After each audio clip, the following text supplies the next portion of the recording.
muriendo por mí. Amén. Muchas gracias, Draco. Vámonos.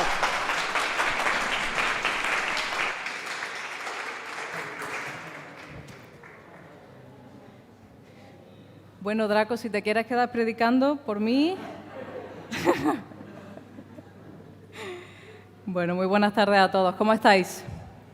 ¿Bien? Gracias a todos por estar aquí hoy. Si no me conocéis, yo soy Lola. Y no sé si será casualidad, pero la última vez que prediqué tuvimos un enjambre de terremotos terrible. Entonces, bueno. Bueno, le mando un saludo también a todos los que nos están viendo desde YouTube. Espero de verdad que esta reflexión de hoy sea de muchísima bendición y de muchísima edificación, ¿vale? Bueno, si has estado con nosotros en la última semana, sabrás que hemos estado navegando en una serie de predicaciones que se llama Yo Soy, ¿vale? En la que hemos estado explorando las 7 afirmaciones de Jesús registradas en el Evangelio de Juan, en la que Él dice acerca de sí mismo precisamente eso, yo soy y algo más, ¿vale? Ya hemos visto, por ejemplo, yo soy el buen pastor, yo soy la puerta, yo soy la resurrección y la vida con Elder la semana pasada. Y hoy vamos a continuar con otra de esas afirmaciones, o más bien diría 3 afirmaciones en una, ¿vale? Pero antes de navegar en esa afirmación, en el capítulo 14 de Juan, me gustaría hacerte una pregunta, o que te hiciera una pregunta, y esa es si tienes alguna frase o alguna cita de cabecera, ¿vale? Y me explico. Si no sabes qué es eso, una frase o una cita de cabecera es una frase más o menos conocida, no tiene por qué ser famosa, que te parezca al menos 2 cosas, totalmente cierta y digna de ser un referente para tu vida, para guiar tu vida, ¿de acuerdo? Mientras piensas si tienes esa frase o no, te pongo ejemplos de mi propia vida. Fijaos, yo tenía una amiga en el instituto, una de mis mejores amigas, que claramente tenía una frase de cabecera y esa era, a ver si la podemos poner por ahí, Carpe diem. ¿Te suena? ¿Verdad que sí? Carpe diem en latín significa literalmente agarra el momento o aferra el momento y lo traducimos más bien como disfruta el momento, ¿vale? Es una frase del poeta Horacio, el poeta latino Horacio, que nos anima precisamente a eso, ¿verdad? A disfrutar del momento presente porque el futuro, según él, es incierto. Y por supuesto que cualquier persona que conociera a mi amiga se daría cuenta de que esa era su frase de cabecera, ese era su referente, porque ella era una persona que vivía para disfrutar del momento presente, ¿vale? Otra frase de cabecera de un amigo mío, y presta atención porque puede ser tuya también. Piensa mal y acertarás. Creo que eso es muy español a veces, muy propio nuestro, ¿no? Piensa mal y acertarás. No sé de quién es esa frase, he puesto ahí desconocido o anónimo.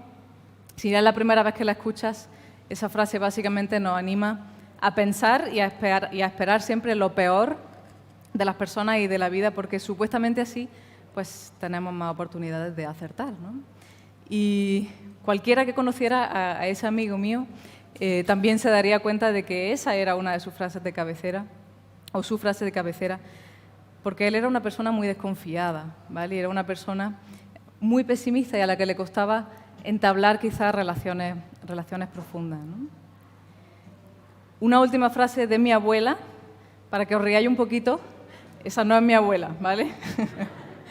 Semos y no semos más que lo que comemos. Hombre, por supuesto.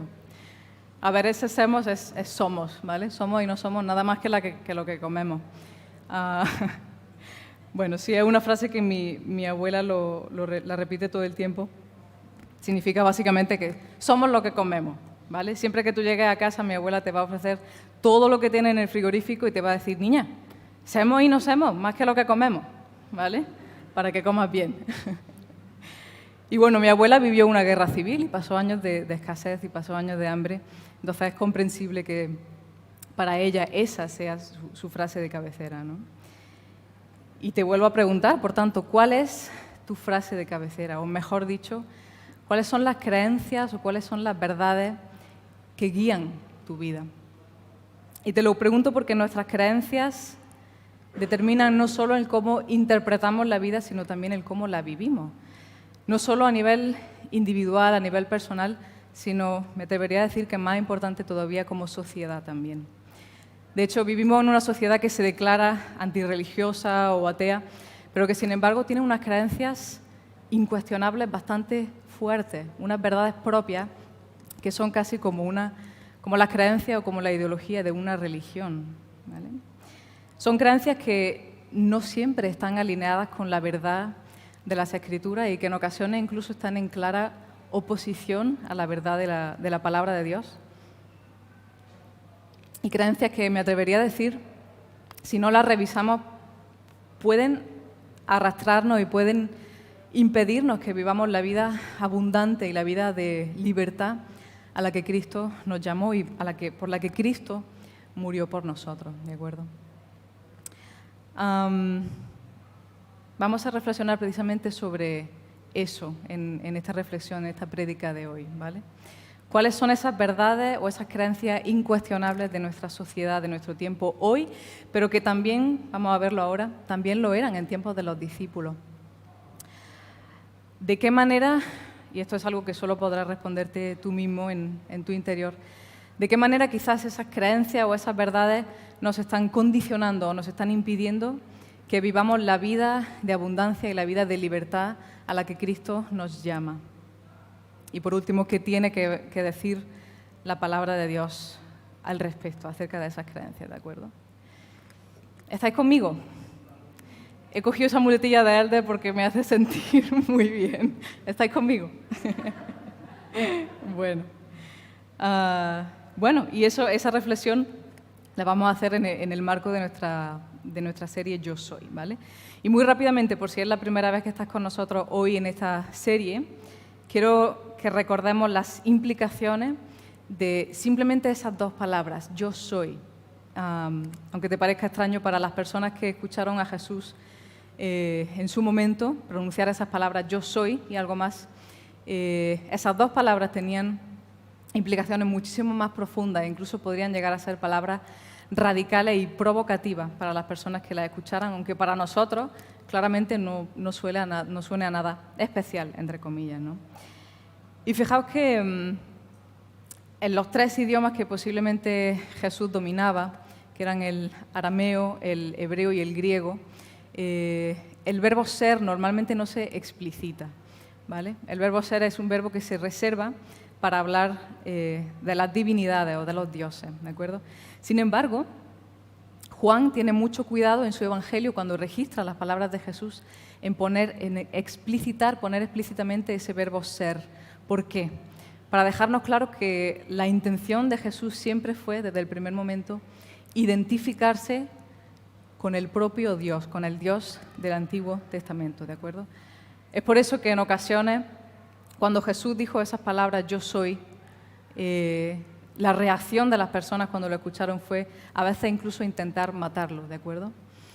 Cuando él decía, por ejemplo,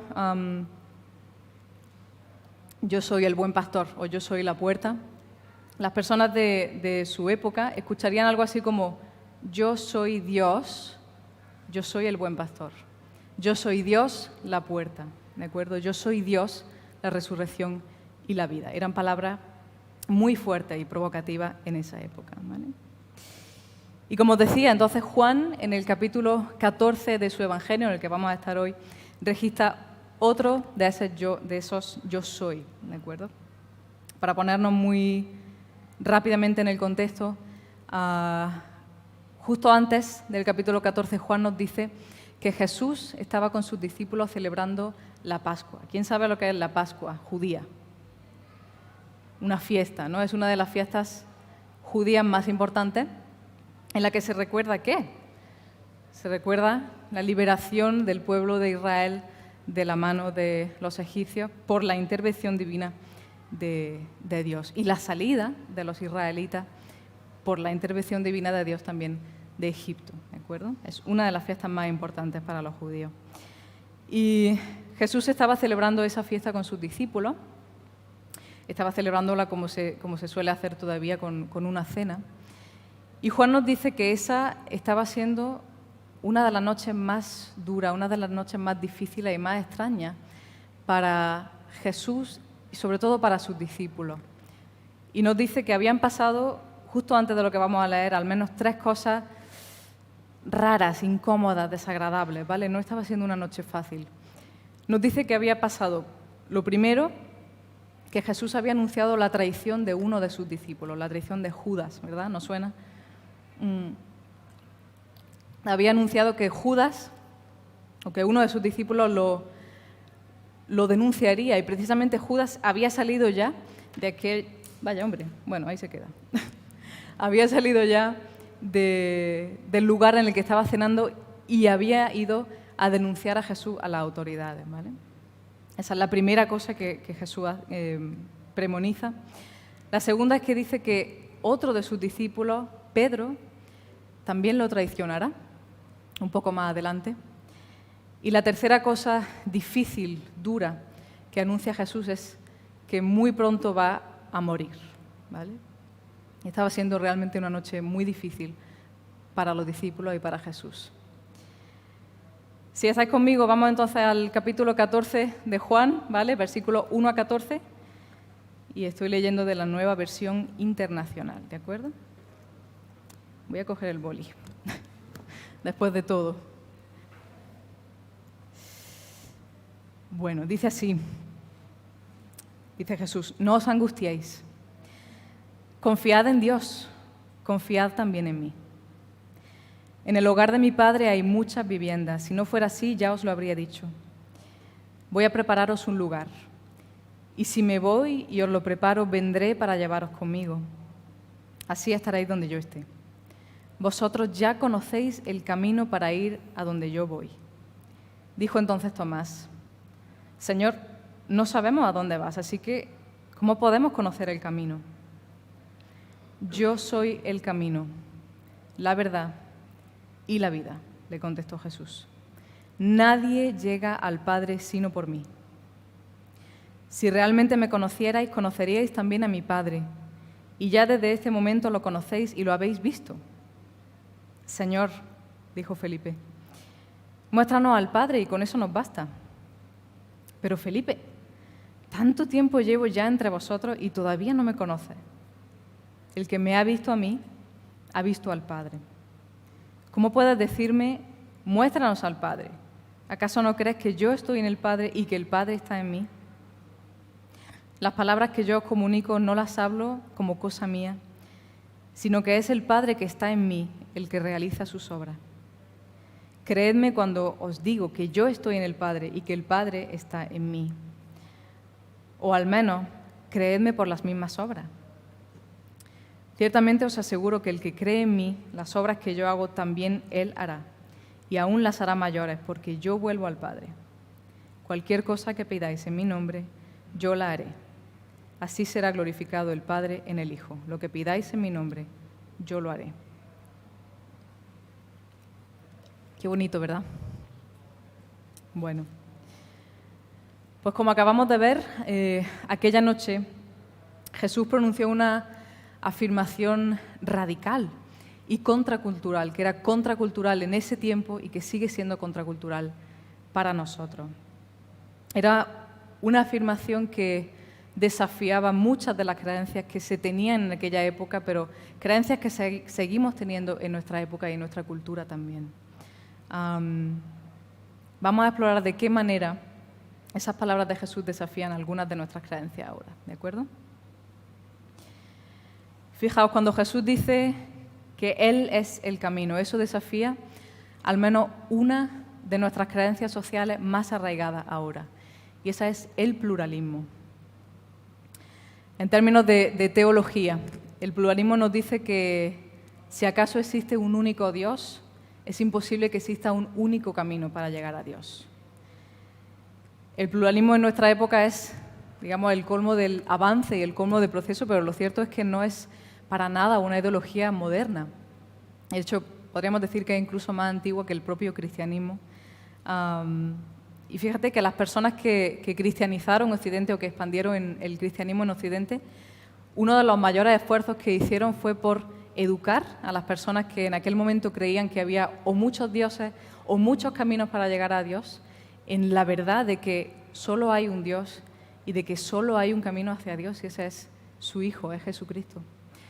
Pero fijaos el vuelco que ha dado nuestra cultura en cuestión de siglos, que ahora se nos educa, o supuestamente se nos educa para todo lo contrario, para supuestamente comprender o aceptar que si acaso hay un único Dios, es imposible que haya un único camino hacia Él, y mucho menos que sea Cristo, ¿verdad? Y es curioso porque ahora si te atreves a afirmar eso, muchas veces se te va a calificar de retrógrada o de radical, cuanto menos. Y no sé si será tu caso, sé que sí ha sido el mío. La verdad no me gusta que me llamen retrógrada ni radical. Y a veces por miedo he sido capaz de comprometer la verdad de la Escritura y decir, sí, existen otros caminos para llegar a Dios, aparte de Jesús. Quizá Buda, quizá Krishna. Y he llegado a comprometer la verdad de las Escrituras, que es muy clara al respecto, por miedo a ideologías que hoy están aquí y mañana no estarán. No sé si será tu caso, sí ha sido el mío. Sé que quizás no es el mejor momento histórico para animarnos a esto, pero tenemos que dejar de comprometer la verdad de la Escritura para decir que hay otros caminos hacia Cristo, porque no los hay. No los hay. Y decirle eso a una persona es como decirle a alguien, mira, para llegar a Madrid tienes que pasar por Oklahoma, ¿vale? Es ganas de perderlo. No hay otro camino a Dios el Padre, aparte de Jesucristo. Cuando escribía esta parte de la predicación, recordaba una anécdota curiosa que nos pasó, creo que fue el año pasado, con el grupo de jóvenes, quienes estuvieran allí se acordarán. Estábamos haciendo una ruta de senderismo, ¿vale? Y teníamos un mapa, sabíamos a dónde queríamos llegar exactamente, pero el mapa nos decía que para llegar a ese punto teníamos que atravesar por un cortijo. Entonces, bueno, le preguntamos al hombre del cortijo que si efectivamente teníamos que pasar por ese camino para llegar allí, y el hombre nos dijo, no, y nos apuntó a otro camino y nos perdió. Porque el hombre sí sabía que aquel era el camino correcto para llegar a donde nosotros queríamos, pero simplemente no quería que pasara más gente por su cortijo. Y nos perdió. Y nosotros los cristianos tenemos que dejar de hacer lo mismo en términos espirituales con las personas que quieren llegar a Dios. Nosotros, como dice Jesús, conocemos el camino al Padre y tenemos que apuntar al único camino al Padre, que es Jesucristo. Un pequeño desafío para todos, ¿vale? Esas palabras de Jesús también se aplican a otras áreas de nuestra vida como cristianos, ¿vale? Por ejemplo, cuando los cristianos intentamos llegar a Dios, en nuestra relación con Dios, a través de cualquier cosa, menos Cristo. Por ejemplo, intentamos llegar a Dios o ganarnos, si acaso eso se pudiera hacer, el favor de Dios con nuestro dinero o con nuestro trabajo de ministerio. O pensamos que mi novio cristiano o mi novia cristiana son el camino al Padre, y no lo son. Solo Jesucristo es el camino al Padre. Bien. La segunda de esa ideología que la afirmación de Jesús desafía o confronta es el relativismo. Cuando Jesús dice contundentemente que Él es la verdad, eso desafía nuestro relativismo y el relativismo también de aquella época, que también existía, ¿de acuerdo? Por si no lo sabe, posiblemente sí, pero por si no lo sabe, el relativismo dice que no existe la verdad absoluta, no solo en términos de gusto o preferencia, que es más comprensible, sino en términos de moral. Por ejemplo, dice que no existe el bien y el mal absoluto. O en términos de existencia. Por ejemplo, nos dice que la vida no tiene sentido fuera del que tú le des, ¿vale? También el relativismo en nuestra época, digamos que es el colmo del progreso o incluso de la tolerancia. Pero lo cierto es que también el relativismo es una ideología muy antigua y, de hecho, la Biblia nos dice que Jesús interactuó con relativistas de su época. Y curiosamente, la Biblia no está tan preocupada por decirnos si su argumento era más o menos verdadero, como por decirnos qué se escondía realmente en el corazón de las personas que usaban argumentos relativistas. Y nos dice algo muy interesante, y es que detrás de ese relativismo se escondían al menos dos motivos: el egocentrismo o la vergüenza. Fíjate qué curioso. Tampoco sé si habrá sido tu caso, sí sé que ha sido el mío. Quizás haya adoptado a veces alguna posición relativista respecto a la verdad de Dios, a la verdad de la Escritura. Si es tu caso, como sí ha sido el mío, quiero animarte a que te preguntes si quizá, tal y como dice la Biblia, los motivos en tu corazón detrás de ese relativismo no son uno de esos, quizás la vergüenza, quizás el egocentrismo. Y quiero animarte a que pienses esto y a que te aferres a la verdad que hay detrás del relativismo, y eso es que efectivamente la verdad no existe, porque la verdad es. La verdad es, la verdad fue, y la verdad siempre será una persona, y esa es la persona de Cristo. La última de esas ideologías, de esas creencias que las palabras de Jesús desafían cuando Él dice ser la vida, es el materialismo. Y el materialismo en esencia afirma que todo lo que existe es material, ¿no? Pero hay algo más en el corazón del materialismo, y eso es un nihilismo, y me explico, es el negar que la vida tenga sentido más allá de sí misma. El materialismo despoja a la vida de su sentido trascendental y despoja por completo a la vida de sentido. Y eso es lo que nos ha pasado en Occidente, ¿no? Que le hemos quitado el sentido trascendental a la vida, y la vida ha perdido sentido por completo. Y por eso creo yo que en gran medida es tan fácil pasar ahora o aprobar leyes de eutanasia o leyes a favor del aborto. Quizás es por eso por lo que tenemos índices tan altos de suicidio o de depresión en Occidente ahora, porque le hemos quitado a la vida del sentido más importante, de su sentido de trascendencia, ¿vale? Pensando también en esto, me acordaba de otra anécdota que me contaba Felipe una vez, y es que un amigo suyo compró una televisión 3D y lo invitó a su casa para que vieran juntos una película.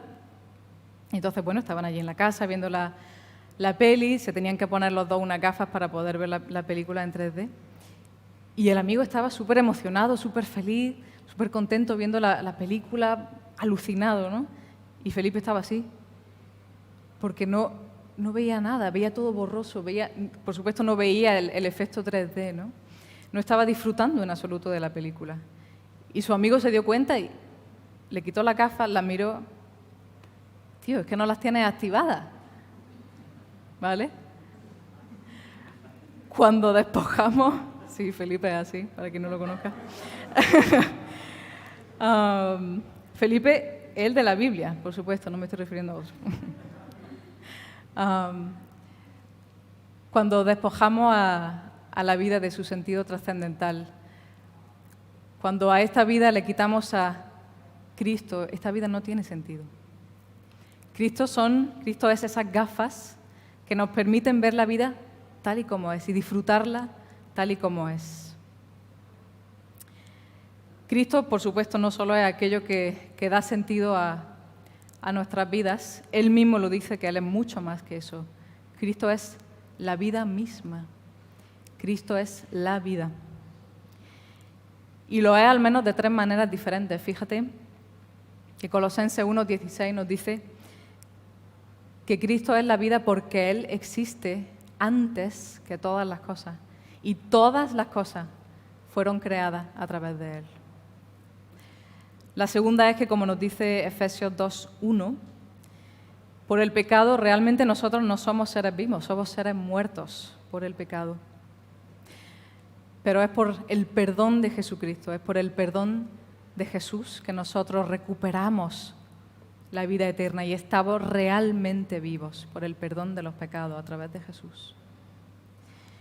La tercera es que, según como nos dice Juan 6:68, todas las palabras de Jesús son palabras de vida y son buenas para vivir. Y como nos dice el Salmo 19, versículo 8, todos sus mandamientos son adecuados para la vida. La vida tiene mucho más que sentido. La vida tiene un nombre y ese es el nombre de Jesús. Como en el caso de los discípulos, aquella noche normalmente es en los momentos de dificultad en los que se prueba cuál es la solidez o falta de solidez de nuestras creencias. Los discípulos, como nosotros en esta vida, enfrentaremos momentos de incertidumbre, de miedo, de angustia, de duda.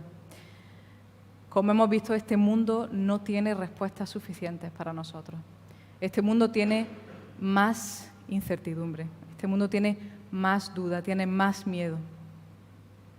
Solo Jesús tiene respuestas para nosotros. Cuando necesitas un camino, cuando estás perdido, cuando no sabes qué hacer, Jesús es el camino. Cuando el mundo te dice, la verdad, ¿qué es eso? Confórmate con verdades a medias porque en este mundo no va. Jesús te dice, no. Yo soy la verdad. Yo soy la verdad que tú necesitas. Cuando este mundo te dice, vida eterna, ¿qué es eso? ¿Qué retrógrada? Eres un pasado de moda, tío, la vida eterna. Esto es lo único que ¿quién ha vuelto de los muertos para decirte que hay vida eterna? Y eso nos crea angustia, porque es antinatural para el ser humano, porque necesitamos la trascendencia. Jesús nos dice, no. Yo soy la vida. Jesús es el camino. Jesús es la verdad. Jesús es la vida. ¿Qué significa esto para nosotros? Vamos a inclinarnos mientras hago una oración por nosotros, ¿vale?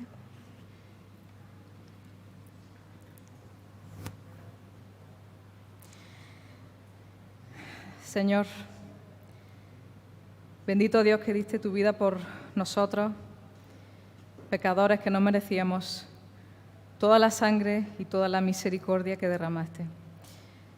Padre, gracias por las palabras que nos has dado hoy, gracias por las palabras de vida, de verdad, de camino, de dirección, de sentido que has dejado grabada en la Biblia, en tu palabra, para que ahora nosotros no estemos perdidos, para que ahora nosotros no tengamos que conformarnos con verdades a medias ni con mentiras, para que ahora nosotros no tengamos que vivir en la angustia de no saber cuál es el sentido de esta existencia.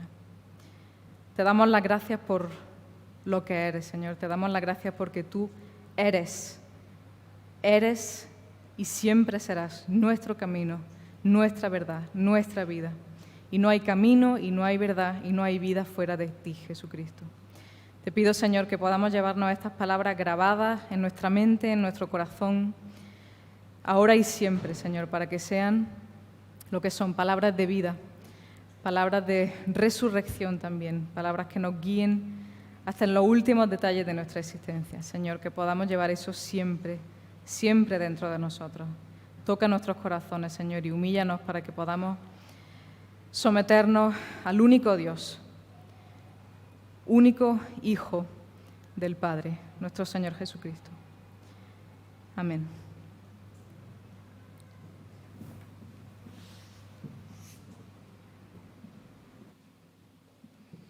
Gracias, Lola.